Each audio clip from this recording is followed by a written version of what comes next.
Howdy, hi, neighborinos. It's T-Biz once again. I actually remember my name. Anyways, hey, yeah, we got some Fisto action, the heroic hand-to-hand fighter. I got this from BBTS. I also had, in the review earlier, I got Faker from BBTS. So BBTS is really kicking it with pre-orders. I didn't have to go on eBay. I didn't have to go search or try to search any stores around here because they never have anything. So yeah, I'm not sponsored by BBTS, but yeah, go to bigbadtoystore.com for all your action figure hero robot crap needs, because it's an awesome store, and a lot of us be making sweet love to BBTS because yeah, that's how you can get figures. Anyways, we got Fisto. We're gonna check them out. Actually I'm gonna shut up really soon and not be like the last review of Faker, the anti-Eternia review, where I just babbled on and on about memories. But hey, man, it's trying to do something different every once in a while. All right. First of all, I noticed the card art from Axel Jimenez. Of course, it's beautiful, and as always. And if you look in the back, actually, let's just read this first. Let me just slow down a bit. Slow down, T-Biz. Anyways, the rugged fighter with the metal fist. Fisto uses his incredible strength to protect Eternia's enchanted forest. Almost that said enhanced. But anyways, it's weird. He's got like some kind of little fortress layer. There's some kind of weird grabby claw thing on a pulley. And yeah, that's interesting, man. Can we sometime maybe in the future see like an enchanted forest playset that has this little fortress thing? That would be kind of cool if we did. And there's Stridor right there in the back. And see, there's a Jitsu. So we'll be getting a Jitsu soon. Maybe I think Overlord said maybe wave 7. There he is with his shows a little instruction how to use his sword and all that. Here's the rest of the figures in the wave, because you can always find a HeMan and Skeletor. You can always find a Battle Cat and a Sky Sled, but you can't always find everything else. Here's Faker, Fisto, Evelyn with the 2000X colors, and Merman. I guess he would be considered the mini comic Merman and not the Lords of Power Merman with blah blah yada yada yada. Anyways, let's go ahead and rip this sucker open, check him out. All right, we're gonna do a real quick sneak peek of the comic, not really read it. Looks like Fisto's hanging out in the Enchanted Forest. He hears some ruckus going on. He goes to check it out. There's a He-Man and the Land Shark going towards him. They kind of do battle. He gets whooped by He-Man and knocked out. Let's see, he wakes up in a prison. He tries to get out. He can't get past the door. I guess there's some kind of force field or some, I guess, impenetrable impenetrable spell or something like that. Fisto's talking to He-Man, be like, "What's the deal? Why are you being a jerk? This can't be, what the heck?" Then He-Man just keeps kind of saying the same thing over and over again. Kind of figures out it's not He-Man, punches him, and yeah, as in mid-punch, you see he's Faker. And he's like, what does he say? "Your tricks are over, Faker. Return to my forest at your own peril." Bzz, bzz, bzz. And then at the end of the comic, you have, you see Evelyn and Merman looking over Faker, and yeah, enough fools, you may have failed, but we shall not. So yeah, he's got more. He's got a whole army of Fakers. So yeah, like I said in the Faker video, people are going to be buying Fakers probably now. I know I've got one more on the way for my wall of carded figures, but I don't know, it'd be kind of cool to have an army of them. But yeah, they're kind of, I don't know, it's going to cost some money. Anyways, is that Dr. Twisted? No, it's Fisto, Guardian of the Enchanted Forest, man. He looks cool. He looks really rad. I think if we're going to go back into memory lane, which I always do, I believe the first Fisto I ever had I got for a Christmas way back in the day. With, actually, Stridor. Actually, I didn't get him with it, but I got Stridor. And not this one, but yeah, I had another Stridor. I've had like a few throughout time. But yeah, man, this is cool. Seems like, yeah, his armor's a little soft. It's not all... It's a little rubbery. It's not like hard plastic like the old one. And here's the vintage one compared. He's got more brown hair compared to the red hair he has right here. It looks more orangey red, but still pretty rad. This was one I bought off of eBay not too long ago. And his legs are all floppy, but you can get these stands. I forgot where I got them. I think from a seller in Florida on eBay, but they're good for your He-Man figures. Really cool. And yeah, dude, really rad. And I don't know if his fist comes off. It doesn't. Let's see if it does. It doesn't feel like it's supposed to. So I'm not going to do it. But yeah, because on the little diagram, yeah, that doesn't come off just this whole arm. So yeah, it's kind of weird. Kind of weird. But still really cool, man. Love Fisto. And at the end of this review, we're going to talk to my buddy Overlord at Overlord Productions. We're going to talk about the trailer and what we liked about it, and what, if any of you have seen the HeMan Revelations trailer yet, we got to really dig in and talk about that. Whoop. See if he fits in Strider. Or Strider. Whatever. Oh, man. Yeah, he actually fits. So that's pretty cool. Actually fits in the vintage. So I wonder if they're going to re-release Strider, because we've seen him in the comics. We're going to see him in the cartoon. So that's cool, man. Actually works with the vintage stuff. So that's pretty neat. So it's really a great figure, but at the same time, I kind of wish it did have the gimmick. That does kind of bother me a little bit, because we've got the gimmick for Ram Man and for the battle armor characters, but we didn't get it for this Fisto, which is kind of a bummer. It's kind of a bummer, but other than that, he's still a cool figure, because he can still just pound the crap out of anybody, even himself. So that's rad. Still a great figure. Yeah, I like the way he looks, man. Sword's gonna fall out every once in a while, but yeah, you have the cool little guard thing, because it's the Triclops sword. So hopefully we'll be seeing the Triclops mini comic version sometime, I guess within the year, hopefully. But yeah, he just looks like a big burly brawny man, like a manly man. It's awesome, dude. Really cool, really cool. Well, that's it for our little Fisto review. I'm checking him out. I'm really stoked to have him. Can't wait to get the rest of this wave, even though I kind of have all these other figures or whatever, especially it's an Evil Lyn variant and the Merman, and I'm just waiting to see what happens. And once again, big shout out to Big Bad Toy Store, even though, whatever. Yeah, it's really cool, because you can just go get your figures there, pre-order them, and not have to pay a lot of money. So it's really cool. You can spend $50, $20 versus spending 100 or 120. Anyways, stay tuned for the rest of this review, as me and Overlord talk about the good old Netflix HeMan Revelations trailer. Alrighty, folks, I'm back with Overlord Productions, yes. And we're going to talk about the Netflix trailer for the HeMan Revelations. Go ahead, Overlord, spill your beans. What do you think about it? Well, it looks amazing. As far as the style goes, it kind of looks like 2000X on steroids, I'm going to be honest. I would say so, yeah. We're going to get into spoilers, like character reveals, or... I don't know. Well, first off, I'd like to say Mark Hamill as Skeletor that just got to me. That just gave me goosebumps, man. That's like the 2000X Skeletor if he got old. Yeah, it's not the it's not the film. What it sounds like. Kind of sounds like an older version of the 2000X Skeletor. This thing is 2000X dripping all over. I think it is, but the look of the characters is still old school. I mean, people will call that Filmation whatever, but it's old school or whatever. And I'm a big fan of the Filmation stuff. I mean, even the weird anime New Adventures of He-Man's kind of cool, even though it's really goofy. It's still cool. But that was me. I thought it was just CGI. It just reminds me of old anime. But anyways, yeah, we got to talk about that trailer, because we saw what? Clamp Champ? Merman, Clawful. No, wait. Clawful. Whiplash. Scareglow. Getting punched in the face by a man-at-arms. Scareglow.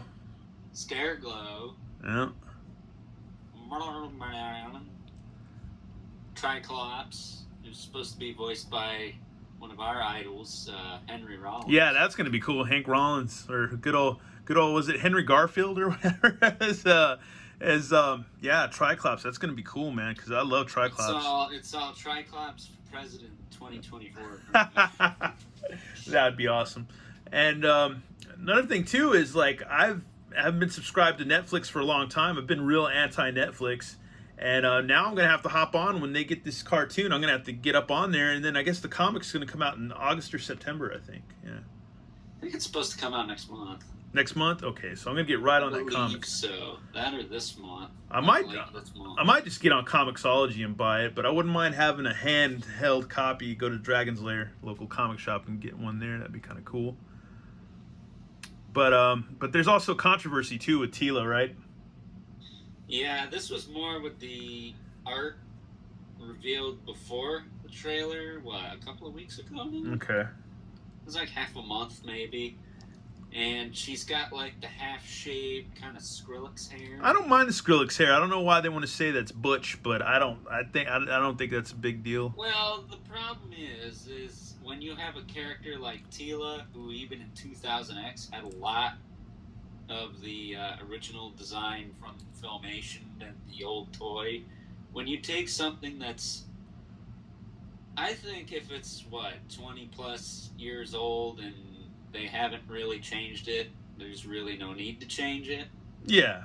I'm one of those types of guys, because it's like, what is it? It's not like when DC in the New 52 took out all the underpants outside of the superhero costumes. Yeah. No, they just straight up went, like, if you told someone this was Tila and they didn't know this was a He-Man show, or they didn't see Evelyn and Orko standing there, they'd be like, what are you talking about? Well, it's okay for Mythic Legion's characters to look like that, though. Why not Tila? Yeah, but they're not established characters. They're their own characters. That's true. Fair enough. That's what I'm saying. Is like when you take an established character who's got like 30, 20, 30, 40, even 40 just about for Tila. Yeah, because I'm 45, so yeah. That drastic of a design change. Yeah. And give her a drastic design change, especially when it has to do with some social nonsense, which we're not going to get into. Well, not social nonsense. It's what my friend Nasty Nate at work says. It's just inclusive, very very inclusive. You know, and my thing is it's not with not being not inclusive or whatever or accepting.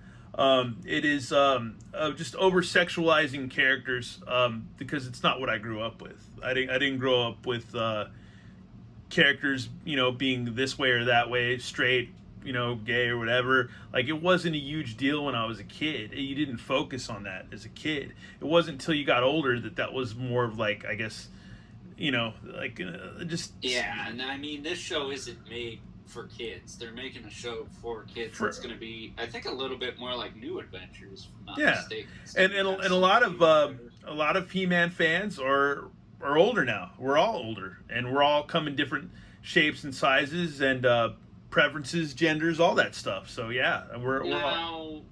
It could. Now, I'm not saying this is true or not. It could be Tila's daughter.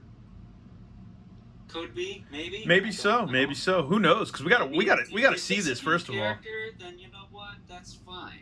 But to take established characters and do that, I don't think that's totally necessary. I never believed it added anything to a story. I mean, let's just get this out of the way, because I don't think any of your viewers probably watch most of or finish the show. But She-Ra, they made She-Ra gay with Catra, and I'm like, why? I didn't mind it. Well, to appeal to a newer audience and to be more inclusive, like Nate said. And another thing too is that where am I going with this? Is that because I completely get the inclusive thing, but I think it's less shooting yourself in the foot, as it were, if you just made a new character. Well, the Tila, not the Tila, but the She-Ra cartoon's not that bad. That newer one, it's really not that bad. It's a little different from the original. It's quite a bit different as far as aesthetics go, but it's not bad. I think I said once, it's not bad for like a SJW version of She-Ra or whatever like that. A super SJW. But that's my whole thing, is just like, I don't know. I just want, no matter male, female, whatever it is, superheroes. For 5 episodes, not some. Well, I just don't want any like the social stuff or social justice stuff or whatever. Just the whole, all that stuff. We've been beaten over the head with it for all like the last few years, and it's just like, I don't care anymore. It's not a big deal. It's like, you know, it's just. But I think a lot of people, where we're trying to get about with this, is that a lot of people, I think, are freaking out over this, or they're kind of irate or mad or freaking out. I'm not so much. It's not that. It's weird, but it's not that big a deal to me. And because I don't mind if they mess with Tila as long as, because look what they did to Luke Skywalker. You know, they emasculated him. They turned Star Wars into garbage, and they ruined my childhood. You know, and I don't want them to do that with the Masters of the Universe, but at the it's same... like, you ruined enough of stuff I like. Well, I guess we could say they can't mess up Transformers that way because, well, they're robots. I mean, you got to keep an open mind, but I think for me, at the end of the day, I just don't... just want to see some good old kung fu fighting. I just don't care about... I just don't care about sexuality in my heroes or my comics or any of the stuff from, like, my childhood. I don't care about this comparison, my beloved Gargoyles... there's a character in that show who was in it since episode 1, Lexington, the little green dude. Yeah. He was always supposed to be gay. Yeah. He was never supposed to be straight. I'm like, okay, so if they do a Gargoyles, I would say continuation. I don't really think a reboot's necessary unless they do it quick and then get into new stuff. But if they want to expand upon his relationship with somebody a little bit, like just one episode or something, fine, because he's supposed to be gay. That's different. Yeah. He's always been gay since his conception. But to take a character who's, I mean, really, nobody in He-Man had a hardcore relationship other than Randor and Marlena. Yeah, that's true. Just the straight June and Ward Cleaver mom and pop thing going on, you know? It's like, that was the only real, like, we're married, we had kids, and this and that type of relationship in that show. Well, that's my thing, too, which harkens back to Filmation and stuff, is that was never a focus. But now, like I'm saying, too, all the He-Man fans, we're all grown. And we're all different shapes, sizes, colors, and different. We like different things, you know? And that's cool. Different strokes for different things. But at the same time, I think some people, they're just like, yeah, they don't want you to mess with Luke Skywalker, and they don't want you to mess with either He-Man or Teela, you know? And I'm down for whatever. I trust Kevin Smith and who he's working with. I don't think Kevin Smith has done anything that I never liked or didn't like or whatever. I've always loved Kevin Smith's don't work. Watch his DC stuff on the CW. You probably wouldn't like it. But speaking of which, Mr. Bryan actually made a good point. You know, Mr. Bryan is Kevin Smith has denied the claims that Teela is in a relationship with that black girl. What the heck's her name? It's Captain something, isn't it? Mm-hmm. I don't know. She's like a soldier type character. Yeah. But he's denied it.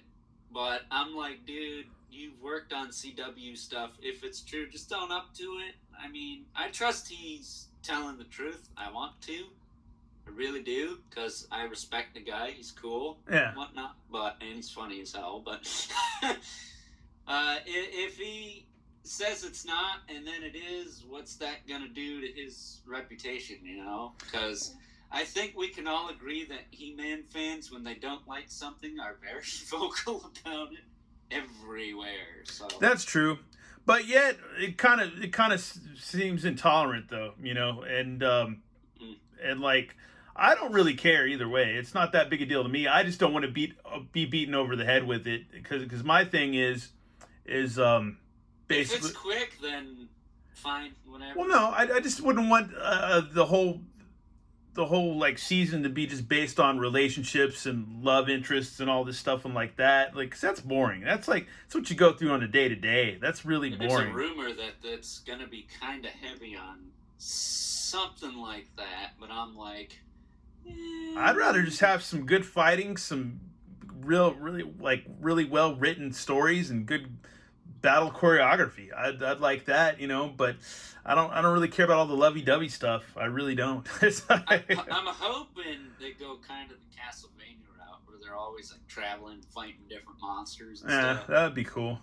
It's the same animation studio. I don't know if they had anything to do with the writing. I think it was just written and produced by Kevin Smith. I don't know who else wrote on it, but we don't want to come off as high hopes for it, but I'm going to keep them at a reasonable level, my expectations, so I'm not let down by Well, you also don't want to come off as an intolerant Nazi. Yeah. There's that, but at the same time, I'm just like, I'm okay with whatever, but making a new character at least? Yeah.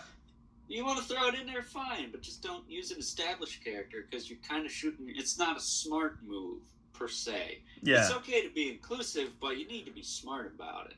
At the end of the day, it either has to be one that's been that way since conception, like Lexington and Gargoyles, or it's got to be something new and that's going to catch on. because we've seen people make new characters every day. There are plenty of shows that make new characters. Yeah. That catch on really quick.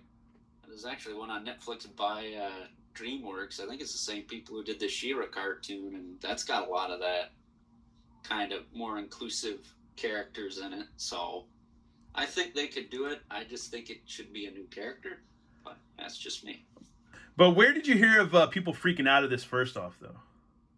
Oh, literally everywhere. Shout out to Podcasters of the Universe. They touched upon it. Like, it's all over Facebook, YouTube videos. There's all kinds of people not digging how Teela looks. I haven't heard, aside from you and actually my buddy Jeremy, shout out to Jeremy on the Podcasters of the Universe. He's okay with it, you know, like you are. Yeah. I am too, but at the same time, I'm like, this better be a really good show. I'm like, this better be a really good... Like, if you're going to make Teela this and that, just make her kick butt. Don't make her do all this lovey-dovey, cheesy crap. Like this... My whole thing is I don't want him to do it like Star Wars or anything like that. With that. You know, if they address it briefly in an episode, fine. But I don't need an entire episode or an entire season or whatever about it. And my whole thing... Make it quick, make it snappy. Skeletor's hunting Yeah. down, trying to kill him. You don't have time for that. I'm all for strong feminine characters, but I'm also not for emasculating guy characters. I think that's stupid. You shouldn't make every guy in the cartoon look like Homer Simpson or anything like that, because... I don't think they'll go that far. Well, they do that with a lot of stuff nowadays. A lot of movies, like even that Kong and Godzilla movie, they kind of do that with like a lot of the male characters on there. And I was just like, I can't tune into that. I can't dig that at all. So what?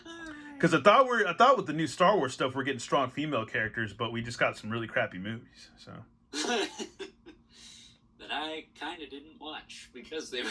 Yeah. But what we're also saying too is that we just don't want him to Kathleen Kennedy the crap out of this or whatever. I want to see an episode dedicated to Scareglow because he didn't get anything as far as cartoons go. And we're finally getting Clamp Champ in there. Store got his own episode in 2000X and Scareglow, who's arguably a bigger fan favorite and hasn't gotten squat. I'd like to see something with him. I'd like to see something with Clamp Champ. It'd be crazy to see something. Yeah, we're going to see Clamp Champ, obviously, but I'd like to see more. Well, we saw stuff with Zodak in 2000X. Pretty heavy. But I'd like to see some stuff with... Did we have any Rio Blast stuff in 2000X? I don't remember. There was no Rio Blast anything in 2000X. There's so much they could do with this. Rio Blast would even fit the theme because it kind of looks like they're almost doing a Mad Maxy kind of Outback. And I also want to put out there, people watching this review in the comments, please leave your opinions and stuff like that and let us know what you think, about how this new cartoon is going to be. It looks cool to me. It looks pretty rad. So let us know if you like it or don't like it, or let us know if you're jonesing for it or are going to pass on it. But as always, keep the comment simple because the world sucks enough as it is. Yeah, very true, very true. Well, that's and our... Also, actually, this is more to do with your Faker video because you were saying how the hand holds the sword better. Yeah. I took my Keldor from the Origins of Evil and I heated up the thumb and warped it down, and it kind of helps him hold the sword a little better. Oh, okay. Well, that's actually a good and helpful idea. But anyways, that's it for our little rant and stuff. And we're just going to leave it at that. Discussion, a brief exchange. Shout out to Chino Marino. Anyways, thanks for watching, y'all, and more reviews and more tomfoolery coming up soon. All right, later. And until next time, we'll catch you guys later.